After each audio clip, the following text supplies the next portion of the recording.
Olá, bom dia. Você já precisou alguma vez dos serviços do Procon? Com certeza sim. Eles já são 76 unidades espalhadas em todo o estado para garantir muitas das suas garantias como consumidor. E é sobre isso que nós vamos conversar no programa de hoje. E quem veio conversar comigo para nos dar mais informações sobre tudo que está sendo feito e acontecendo foi a Karen Barros, que é presidente do Procon. Bom dia, Karen. Bom dia, Elda. Uma satisfação estar por aqui. Obrigada por estar mais uma vez aqui comigo. Vamos começar nessa última semana. O que mais de relevante a gente pode dizer aconteceu essa semana, cara? Então, essa última semana a gente esteve presente em vários supermercados aqui da capital, né? Porque chegaram muitas denúncias, assim, posso dizer uma enxurrada de denúncias. Enxurrada. E aí a gente teve algumas denúncias, inclusive com vídeos, como por exemplo uma que circulou na internet de um rato dentro de um freezer, né, de carnes cruas, então frango, carne, estava lá um rato. E a priori a gente achava que ele podia ser uma montagem, mas era de verdade. Não era. Aí o que acontece nesses casos? O estabelecimento é interditado, a mercadoria é só retirada. Qual é o procedimento normal no momento desse? Bom, nesse caso, o que nós fizemos? Nós conseguimos identificar o supermercado, porque no vídeo não era bem claro, né? Então a gente teve que fazer quase uma perícia para identificar pela etiqueta que estava lá no vídeo mostrando qual era o supermercado. A gente foi lá e descobriu, era um supermercado no Parque Vitória, e a gente interditou toda a área que estava aquele freezer e todo o depósito no fundo, né? A outra parte do supermercado estava ok, as gôndolas, né, as prateleiras, e diante disso a gente deflagrou uma operação em supermercados aqui na capital. Porque quando a gente postou que a gente foi lá, os consumidores na internet falaram, olha, supermercado tal, em outro bairro. Começou a enxurrada, literalmente. Exatamente. E aí, de fato, tinha razão, os consumidores tinham razão, porque a gente sempre, em todos os supermercados, a gente encontrava alguma irregularidade. Então, seja um freezer que estava marcando a temperatura errada, então o fornecedor coloca lá no iogurte que tem que acondicionar com tantos graus, né? Sim. E lá o freezer estava marcando errado. E aí a gente teve que interditar e, infelizmente, descartar esses alimentos. Então a gente encontrou vários alimentos que estavam guardados de forma inapropriada. Irregular, né? Exatamente, porque aí às vezes o consumidor come um alimento, né, que por exemplo era numa lanchonete, mas aí a lanchonete comprou nesse supermercado a manteiga que estava lá fora de um freezer, por exemplo. Então, aí não sabe por que está estragado, é culpa a lanchonete. Na verdade, aconteceu lá atrás. O processo veio bem antes, exatamente, né? Quais são as principais irregularidades dentro de um supermercado, cara? Bom, a gente fiscaliza tudo, né? Então, assim, desde a questão da precificação, ver se está ok, porque a gente aqui no Maranhão tem um acordo com a Associação Maranhense de Supermercados, em que o consumidor que verificar preços divergentes, ele pode levar um produto de graça. E também identificar produtos fora da validade, também pode levar um produto de graça. A ideia é que com esse acordo, essa prática diminua, porque óbvio o supermercado não vai querer dar dando mercadoria para todo mundo, né? E só que o que a gente tem visto é que eles não estão cuidando bem da saúde e qualidade do consumidor, porque nessas fiscalizações a gente encontrou produto fora da validade, produtos acondicionados de forma inadequada, precificação diferente. Então, são pequenas coisas que a gente viu em grandes supermercados que deixam a qualidade daquele produto, né, ruim para o consumo. Então, foi isso que a gente identificou. Então, desde um freezer, desde um lote de manteiga que estava acondicionado de forma inadequada. Entendi. Então, a gente teve que aprender e descartar esses alimentos. É muito importante dizer para o consumidor que se ele verificar qualquer abuso, qualquer irregularidade, ele tem que denunciar, mas denunciar de uma forma precisa. Mais específica, exatamente, né? Que facilite o trabalho, exatamente, que existe a perícia que vocês têm que fazer depois, né? Exatamente. Então, identificou o supermercado, diz qual é o supermercado, onde é que está o supermercado, principalmente essa identificação de localização, que já facilita muito o trabalho, né? Exatamente. Aí o problema deve estar lá já estampado. Mas só o problema não vale, tá, gente? Bota o problema, a identificação do local e principalmente onde é que está esse supermercado, que já facilita muito. Mas o consumidor hoje, ele está denunciando mesmo? Ele gosta de denunciar? A gente percebe muitos consumidores denunciando nas redes sociais. Então, é como eu falei, às vezes vem uma denúncia imprecisa e hoje todo mundo com o celular filma, mas não chega pra gente formalizado. Tem situações que a gente precisa saber todos os detalhes, tem situações que o consumidor precisa ser identificado para a gente conseguir, por exemplo, um ressarcimento, né? Então, por exemplo, esse consumidor que encontrou um rato no supermercado, ele estava ali comprando uma carne. Então, ele pode, inclusive, ajuizar uma ação no judiciário com danos morais, né? Com certeza. Além da situação do PROCON, que a gente aprendeu, que a gente interditou o espaço, ele tem direito, sim, a ajuizar uma ação por danos morais, né? Passou todo um constrangimento, uma situação muito, muito complicada, né? Você falou em redes sociais, mesmo quando a denúncia não é dirigida ao PROCON diretamente, de uma forma mais, vamos dizer, institucionalizada, mas ela é divulgada nas redes sociais, ela está valendo para vocês? Está valendo sim, e são situações mais gerais. Então, por exemplo, é um post. Essa semana, na sexta-feira, surgiu uma denúncia no Instagram de notícias aqui da cidade que falou, que repostou um vídeo de um consumidor dizendo que achava que a gasolina estava alterada naquele posto. E que, na verdade, a frentista, a gerente, não queria fazer o teste. E é direito do consumidor. Quando ele solicita o teste de qualidade dentro do posto, o posto tem que fazer. E aí, se ele se negar, tá praticando, fazendo uma prática abusiva. Então, o que a denúncia dizia era isso. E lá ele conseguia falar qual era o posto, qual era o bairro, e a gente foi lá na sexta-feira, identificou, estava tudo ok, mas a gente autuou o posto porque ela se negou a fazer o teste para o consumidor. Né, que é um direito do consumidor, Exatamente. Então ele pode fazer isso. De todas essas denúncias, nessa experiência sua como presidente do PROCON, o que é mais frequente nessa relação assim, de consumo?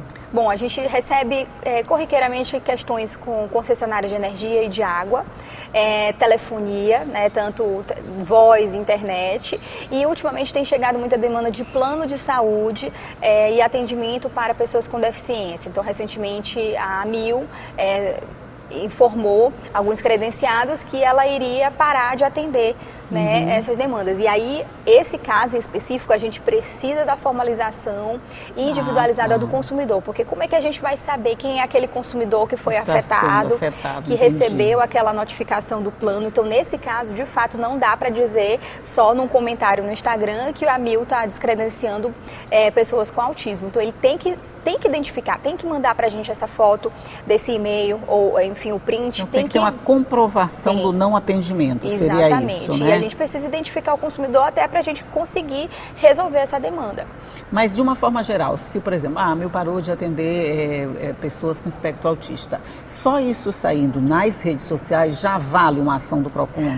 O PROCON já se sente intimado, vamos dizer assim, a agir? Já vale sim, a gente é muito pautado por essas demandas que tanto chegam da imprensa quanto chegam das redes sociais.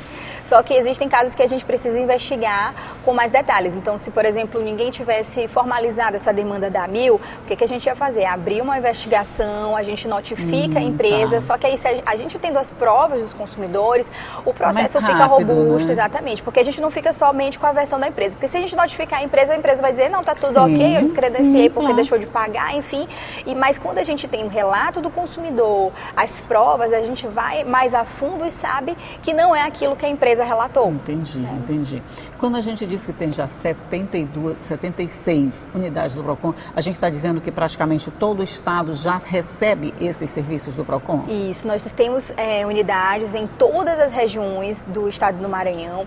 A perspectiva do governador Carlos Brandão é levar para todos os municípios que querem, óbvio, receber as unidades. Ele tem essa intenção de, na primeira meta, aumentar em 150 o número, e aí a gente já chega nos 217. 150?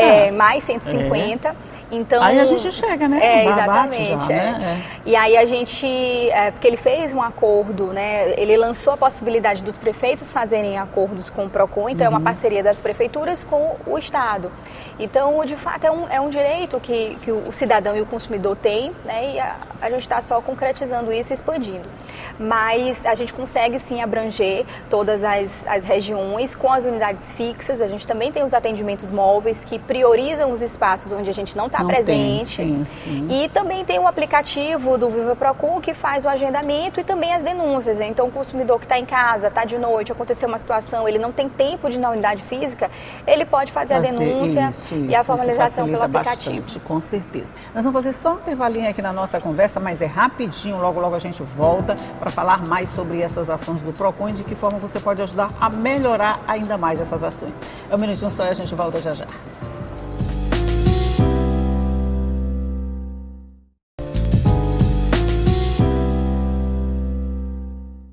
Já estamos de volta conversando aqui com a presidente do PROCON, Karen Barros, sobre as atividades que estão sendo realizadas o tempo todo pelo PROCON, principalmente com a ajuda da sua denúncia.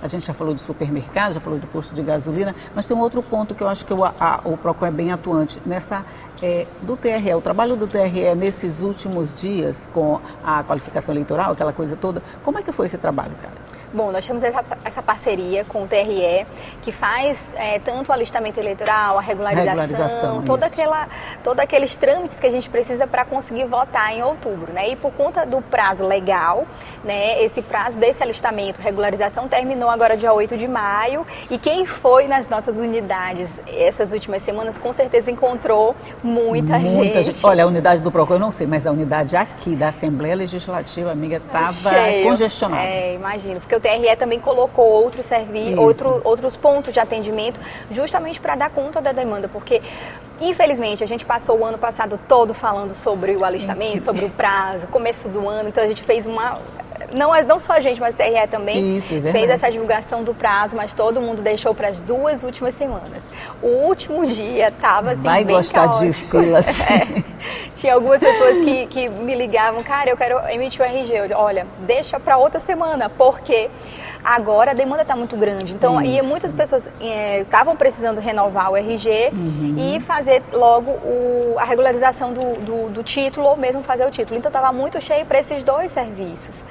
Porque de fato as pessoas deixaram para a última hora, como acontece infelizmente em todos os anos. Não, acontece todos os anos, em todas as áreas na sua TRE. Qualquer prazo a gente deixa para ir no último dia, Exatamente. Né? Não sei por quê, porque a gente sabe que vai estar cheio, né? Já sabe que vai estar cheio. Mas aí correu tudo certinho, não teve nenhum problema?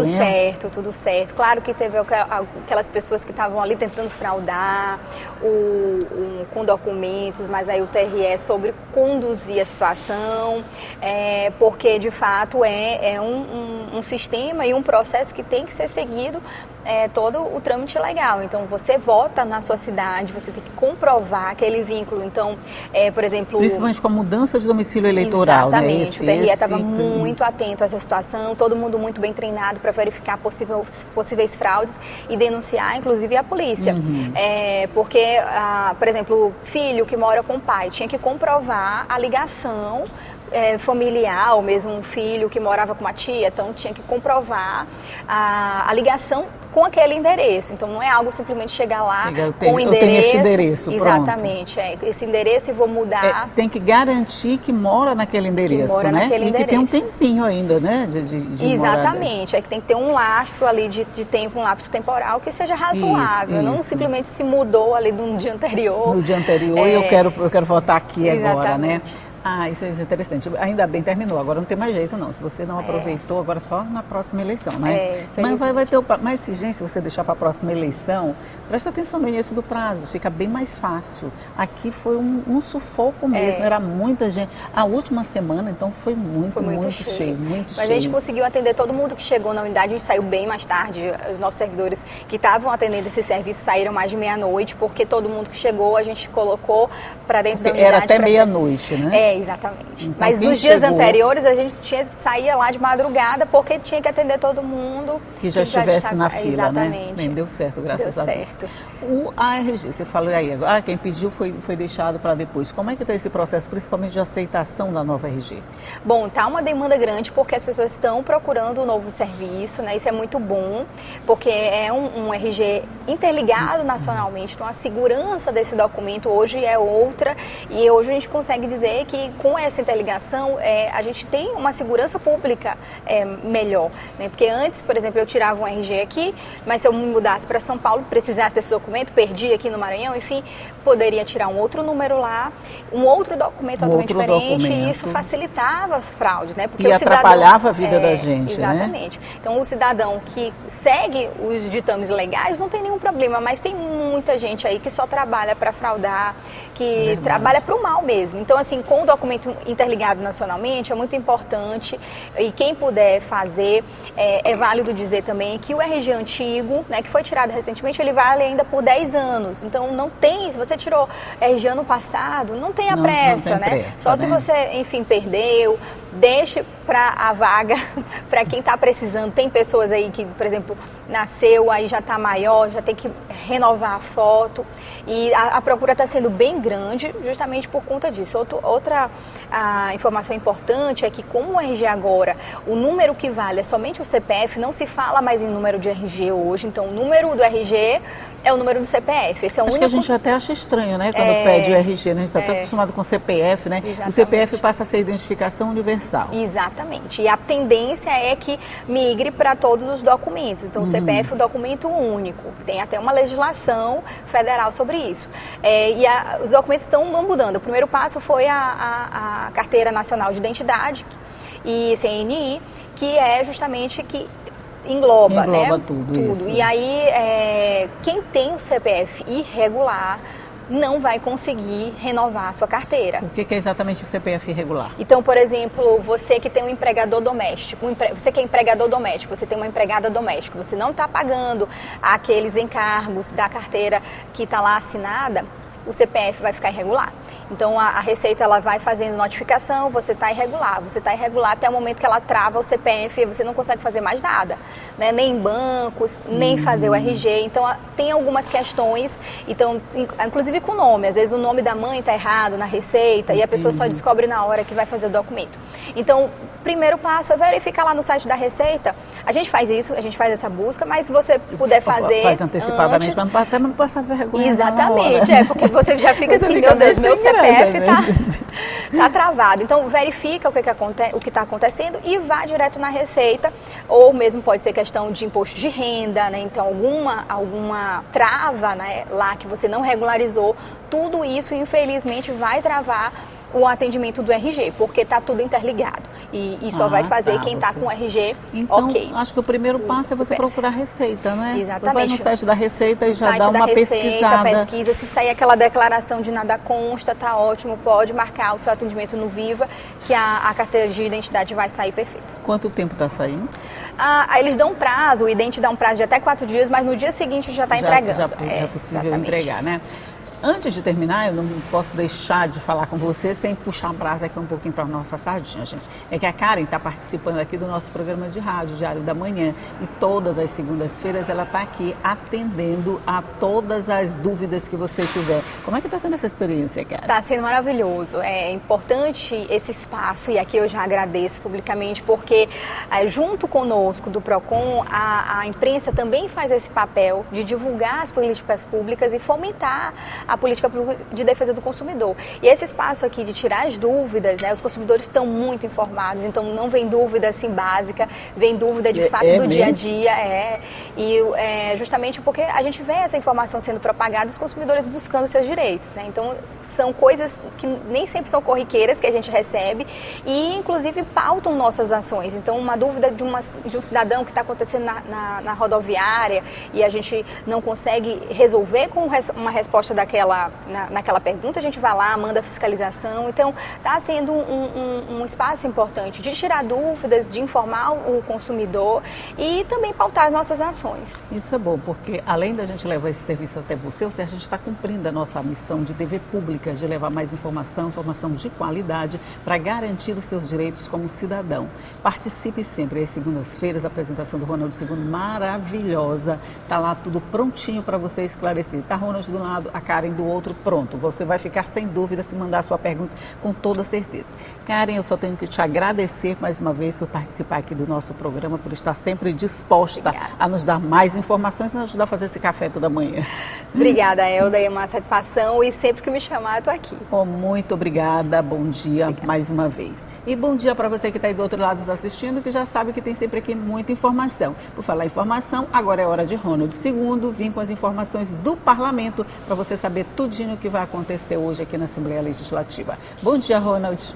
Oi, Elda, bom dia a você, muito bom dia a todos que estão acompanhando a programação da TV Assembleia. Terça-feira, Elda, é sempre um dia de grandes expectativas no Parlamento Maranhense. Afinal, começa a movimentação da semana no âmbito do plenário. Daqui a pouquinho tem sessão plenária, viu? Transmissão ao vivo pela TV Assembleia e também com a interação ao vivo da gente aqui no Diário da Manhã na Rádio Assembleia, frequência 96.9 FM. Vamos ficar de olho, fazer a cobertura completa e acompanhar aí os temas que deverão ser tratados da tribuna do Poder Legislativo maranhense. Além disso, no âmbito das comissões também se tem expectativa, é que a Comissão de Constituição, Justiça e Cidadania da Casa, a CCJ, que é presidida pelo deputado Neto Evangelista, deve se reunir hoje no período da tarde. Esse é um filtro, viu, Elda, para o que vai acontecer durante a ordem do dia, durante as sessões plenárias. Por quê? Porque os projetos passam pela apreciação da CCJ, com análise a respeito